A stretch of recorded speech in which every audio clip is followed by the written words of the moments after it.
So, how does the internet work? Most of us know how to use the internet without actually understanding how it works, sort of like electricity in your home. You use it every day, but may not understand the mechanics behind it. And if the electric grid is difficult to understand, then the internet must be impossible, right? Wrong. In the next few minutes, I'll put you in the top 10% of people who understand how the internet actually works. For SecurityCatalyst.com, I'm Aaron Titus.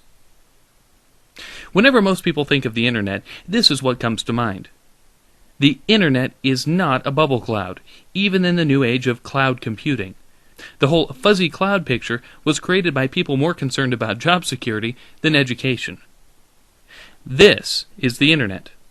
The internet is a wire, actually buried in the ground. It might be fiber optics, copper, or occasionally beamed to satellites or through cell phone networks, but the internet is simply a wire.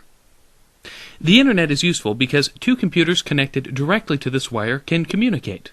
A server is a special computer connected directly to the internet, and web pages are files on that server's hard drive. Every server has a unique Internet Protocol address, or IP address. Just like a postal address, IP addresses help computers find each other. But since 72.14.205.100 doesn't exactly roll off the tongue, we also give them names like Google.com, Facebook.com, or SecurityCatalyst.com. So this is how it works. Your computer at home is not a server, because it's not connected directly to the internet. Computers you and I use every day are called clients, because they're connected indirectly to the internet through an internet service provider. Here we'll pretend that this is my home laptop and I'm using DSL. Now let's pretend that I want to visit AOL.com, which is coincidentally both a server and an ISP. I hop onto my laptop with DSL, go through my ISP, onto the internet, and look at AOL.com. My computer connects with AOL.com, and I can look at its web pages. Now let's say that I want to send an email to Aunt Ruth. Aunt Ruth has AOL dial-up from home, and I've got a Gmail account.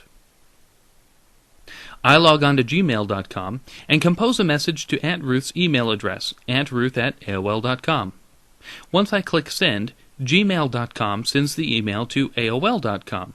The next day, Aunt Ruth dials into AOL servers and retrieves the email. Whenever an email, picture, or web page travels across the internet, computers break the information into smaller pieces called packets. When information reaches its destination, the packets are reassembled in their original order to make a picture, email, web page, or tweet. Okay, so imagine you're at work sitting next to your boss, and you're both surfing online. Your boss is doing market research, and you're updating your Facebook profile. You're both sending packets back and forth over the internet.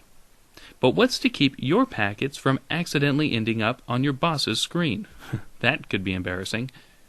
The solution to that problem is IP addresses and routers. Everything connected directly or indirectly to the internet has an IP address. Everything. That includes your computer, servers, cell phones, and all of the equipment in between.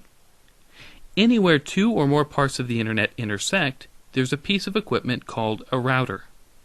Routers direct your packets around the internet, helping each packet get one step closer to its destination. Every time you visit a website, upwards of 10 to 15 routers may help your packets find their way to and from your computer. Imagine each packet as a piece of candy wrapped in several layers. The first layer is your computer's IP address. Your computer sends the packet to the first router, which adds its own IP address.